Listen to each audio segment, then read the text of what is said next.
It seemed to me from the beginning there was no off-ramp for opening the schools, and that's what happened. Schools in my city, San Francisco, my former city, were closed for just over 18 months. Playgrounds were closed for 9 months. Children were just punished. Children were punished, and the most vulnerable children, the most low-income children, that's 60% of public school students. And yet the private schools opened in the fall of 2020, which really got me going because of the hypocrisy. So I was outspoken the entire time. My peers, my boss, the CEO, told me I needed to stop, even as they sent their own children back to private schools for $60,000 a year. And I wouldn't, they kept telling me I needed to stop, that it would impact the reputation of the company. And we were doing great. I mean, we had a tough time during lockdown, stores were closed. And then we came out of that like gangbusters, in large part thanks to the strength of the brand, which I led. But after 2 years, they tired of my outspokenness. And I was told in January of 2022 that there would not be a place for me at the company.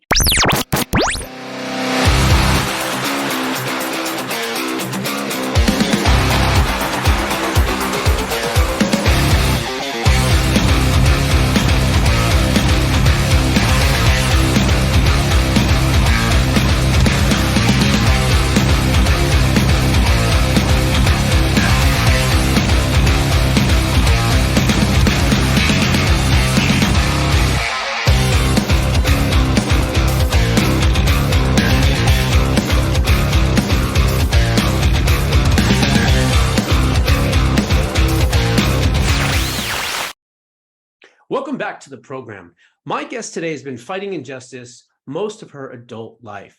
She was a 7-time member of the U.S. Olympic team for gymnastics, and that team witnessed cruelties against gymnasts. She was the executive producer for the Emmy award-winning 2020 documentary, Athlete A, which helped expose Larry Nassar, who is now sitting in a prison cell for what he has done to children.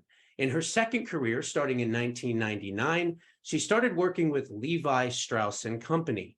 She started as a chief marketing person and rose all the way up to brand president. But that all came crashing down in early 2022 when she decided that she wasn't going to go along with the woke mob, which basically told her to either keep quiet or leave, after saying that she was not happy about extended closures for San Francisco public schools. This has led her to activism and her brand new book, Levi's Unbuttoned: The Woke Mob Took My Job But Gave Me Back My Voice. Please welcome Jennifer Say to the program. Jennifer, how are you today? I'm good. How are you? I'm doing fantastic. Great. So you do have quite the extensive background, again, not just in the corporate world, but also in the sports world. And so I want to start there a little bit and then move on to some other things that happened more recently. So you are for all intents and purposes, an Olympic athlete. You're a retired gymnast. You've won in the Goodwill Games. You've won the 1986 All-Around Women's Championship. And through those experiences, you've witnessed lots of different people, lots of different young girls, and the treatment by many people in the sports world, but in particular, the gymnastics world. Tell us about your first book, your first memoir, Chalked Up, if you could. Yeah, sure. I wrote the book, or the book came out in 2008. I was, I think, close to 40 at the time. So I was long finished with the sport. And I had a successful career already. I was a vice president at Levi Strauss and Company. I had 2 children. I had a normal life, but I continued to struggle with the with the results of the abusive training culture that I toiled under in the 1980s. That is frankly all too common. I mean, the accepted coaching methodology is just one of pure cruelty and abuse. I trained on broken bones. I trained on a broken ankle for 2 years, which of course impacts me now today. I was anorexia. It was almost forced anorexia. Our calorie count was managed, a couple hundred calories a day while training 8, sometimes 10 hours, weighed in twice a day, fat shamed, bullied. And of course, now we all are aware that there is sexual abuse that's been personified by Larry Nassar, but he is by no means the only one, because when you create this culture of cruelty and you beat these kids down to the point, obedience is required. You cannot speak up. You cannot say anything. You might not get named to the team. It might impact your scores. The coaches are going to treat you more terribly. And these are young girls. Let's remember that. I mean, I made my first national team at 10 years old, right? And so you really do just want to please the coaches in this subjective sport. And so the emotional, physical, and sexual abuse is rampant in the sport. I wrote about that in my book in 2008 because I continued to suffer from it, self-esteem issues, eating disorder, that kind of thing. And the book really helped me kind of understand it and make peace with it. And I was the first person account. I was the first one who talked about it. And I did not expect the backlash that I got, because I sort of thought, wow, this is an open secret in the sport. It's not a secret.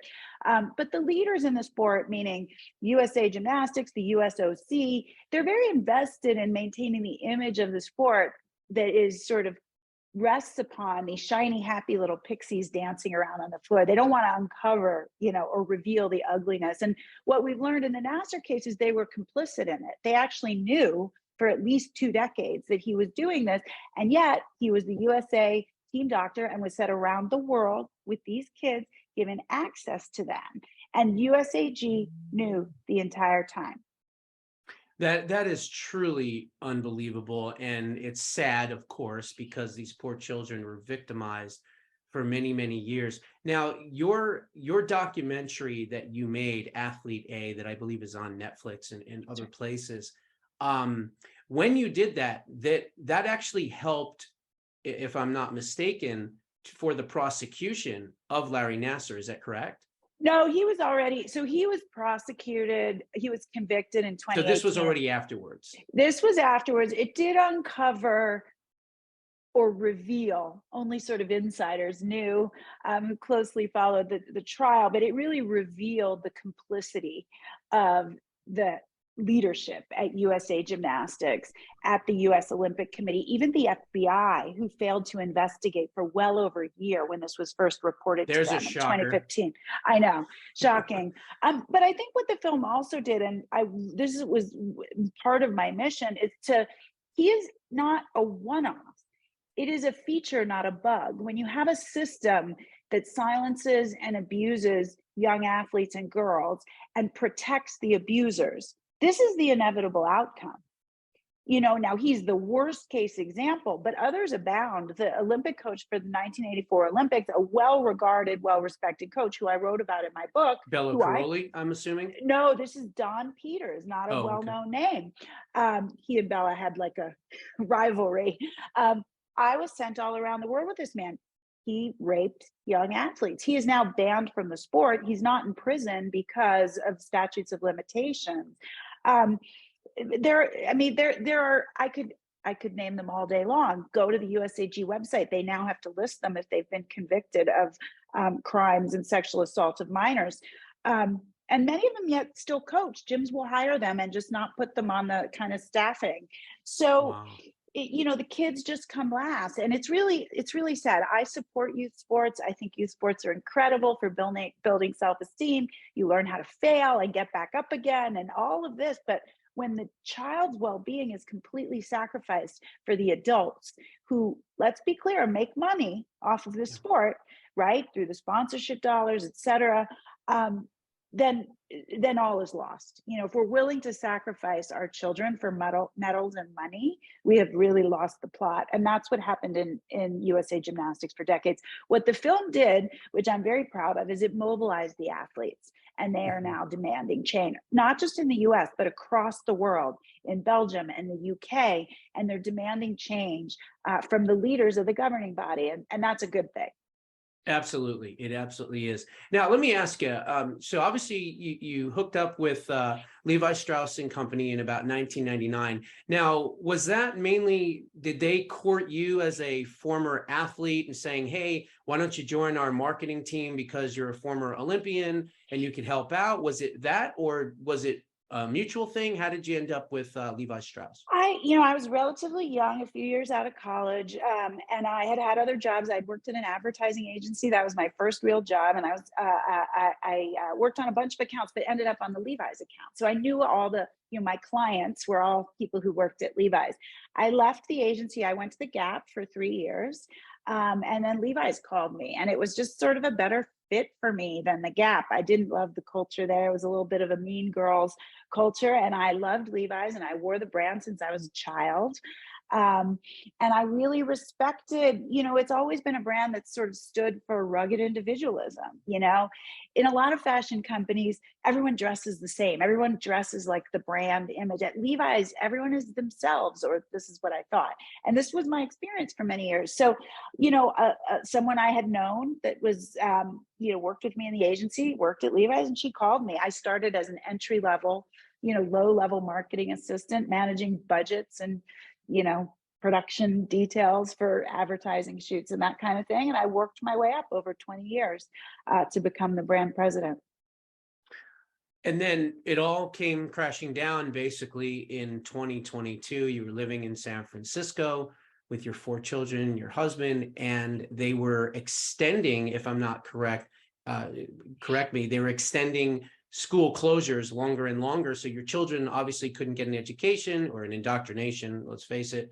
And so therefore you were like, okay, this is enough already. And you publicly, I guess, opposed the fact that they were, closing the schools. And from that, what happened then? It was, you were the brand CEO, you were the president of Levi Strauss. Was it the board of directors? Was it complaints from the outside? How did this all culminate into this ultimate decision? Yeah, I actually started my dissenting in March 2020. As soon as the schools closed, I was opposed to it right from the very beginning. The data was there from the beginning that this was a virus that largely impacted the elderly, and that kids were mercifully protected.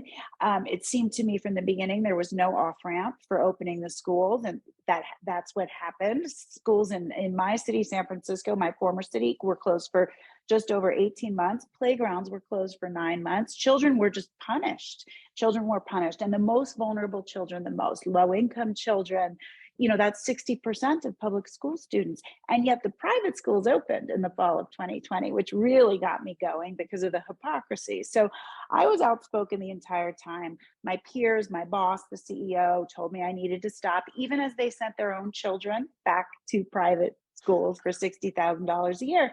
And I wouldn't, they kept telling me I needed to stop, that it would impact the reputation of the company. And we were doing great. I mean, we had a tough time during lockdown, stores were closed. And then we came out of that like gangbusters, in large part thanks to the strength of the brand, which I led.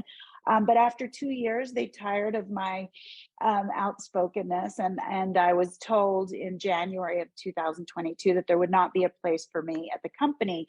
I was offered severance, as executives often are, but that comes with a non-disclosure agreement, which I did not want to sign. So I quit without accepting the severance and signing the NDA.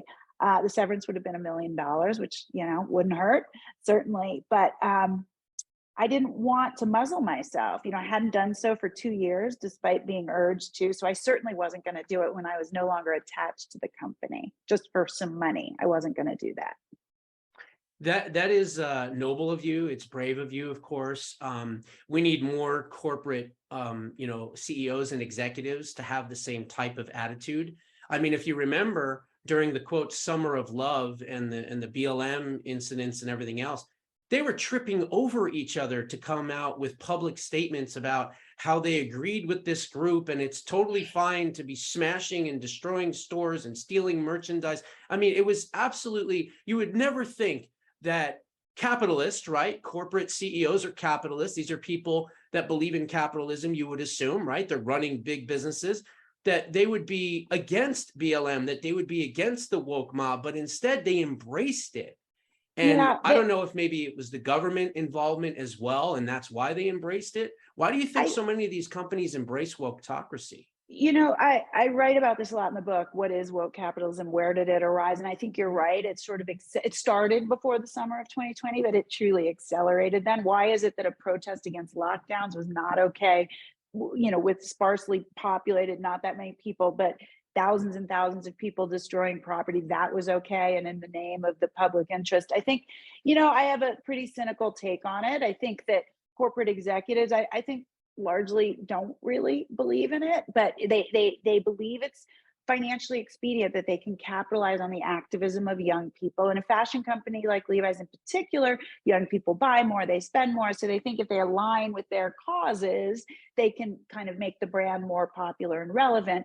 They also, it's a way to avoid scrutiny. If I wrap myself as a corporate leader in these social justice causes, I get to pretend I'm an altruist and I can do whatever I want and accelerate profits and put money in my own pocket without being challenged, which is essentially what we saw with FTX and Sam Bankman-Fried until now, right? He wrapped himself in all of it: pandemic preparedness, environmentalism, and he was on the cover of magazines. The press didn't scrutinize it, and he was stealing money. He was stealing billions and billions of dollars.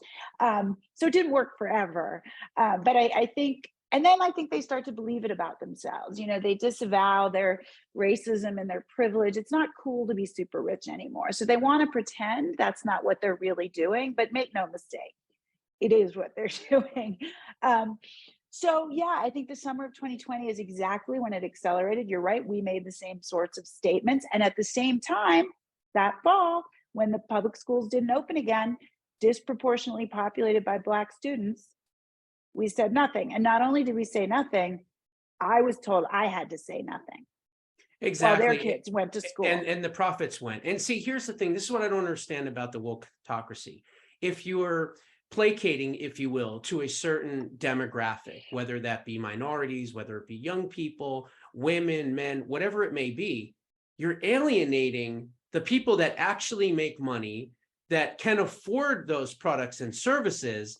And so you're basically throwing the bath water out with the baby, if you think about it, because I would assume that you're cutting your profits in one area and trying to gain them in another. And that's not a good long-term solution for any business. I think, you asked, and I failed to answer, who they're afraid of this very vocal and tyrannical minority.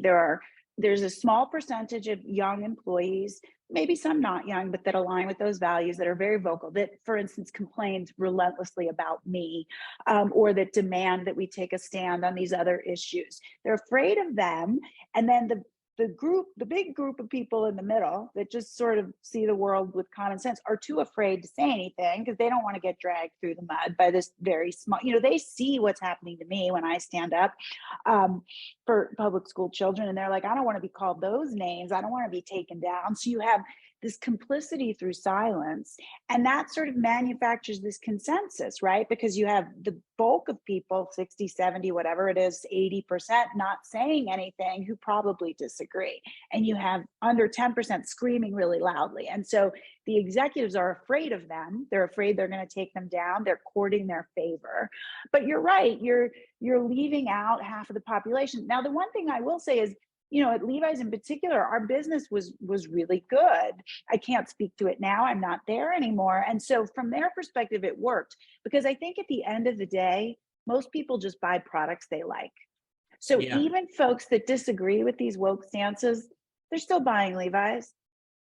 Well, see, but that's part of the problem, because again, it's like, how do you change the behavior of the consumer to punish the companies that don't believe in American values?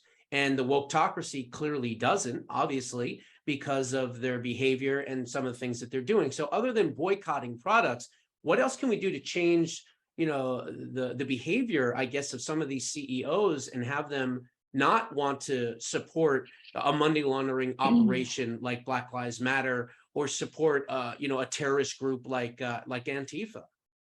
I think what I recommend is that companies get back to a normie capitalism. Don't take sides either way. Just market the product. Give us a great product. Focus your time and energy on making a great product. You market it truthfully in a, celebratory way, but tell us about the features, benefits, and why we're going to love it. Treat your employees fairly. Take care of the folks at home. I totally support that. Create what would truly be an inclusive environment that includes viewpoint diversity, et cetera. You'll be a better company for it. Pay your employees fairly. Like, that's where your activism is, in the way that you treat your employee population, and leave the politics to the politicians, and you will have broader appeal. If you reject the politicization, then you have to reject the product. The problem is most people won't do it.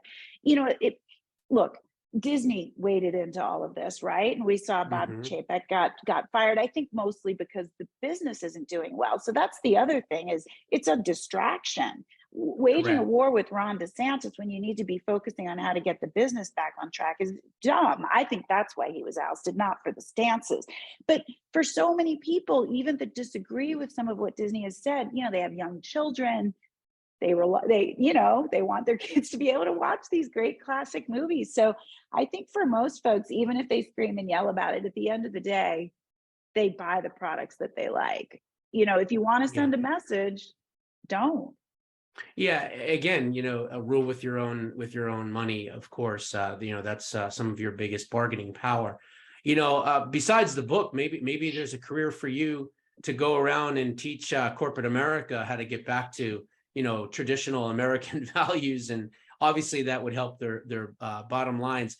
But so the book is Levi's Unbuttoned. The woke mob took my job, but gave back my voice. What did you learn specifically from writing the book about yourself that maybe you didn't know beforehand?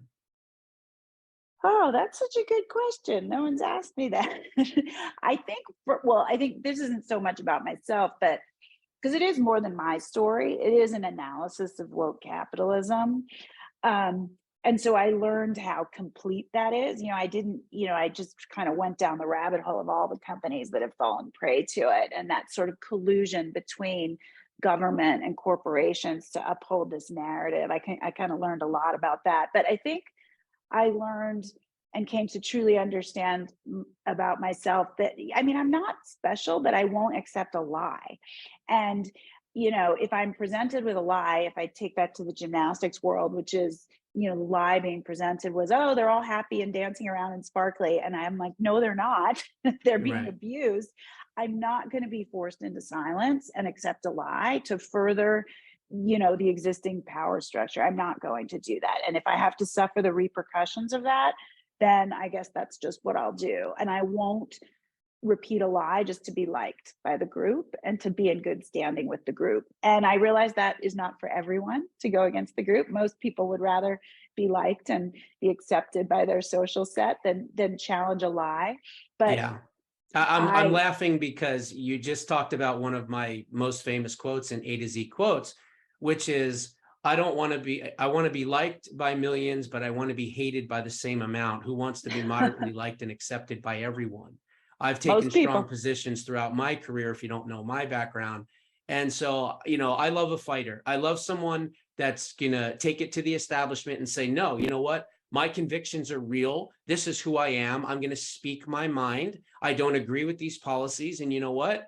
I don't need this. I'm going to do what I'm going to do. Kind of like Carrie Lake, who basically quit after 28 years in Arizona television and said, you know what? I'm not going to lie anymore. I'm not going to continue to do this. So we need more leaders like yourself, women, men, whoever, to stand up to the establishment and, stand up to the woke mob. And I commend you for it.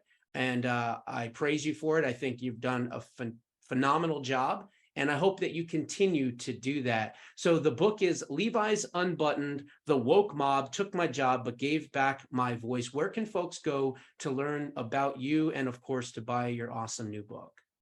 Thank you. You can get it on Amazon. You can get it on barnesandnoble.com. If you want to buy direct from the publisher, which some people prefer, it's levisunbuttoned.com. You can follow me on Twitter. It's just my name. And I'd love it if folks would check out my Substack, which is also my name, Jennifer Sey. That's S-E-Y. S-E-Y. Okay. Well, Jennifer, thank you so much for joining me today. This has been an awesome interview. I learned a lot, and I really appreciate it. And I'm sure we'll have you back on in the future. Okay. Thank you. Happy New Year. You got it. Happy New Year to you as well. God bless. Bye-bye.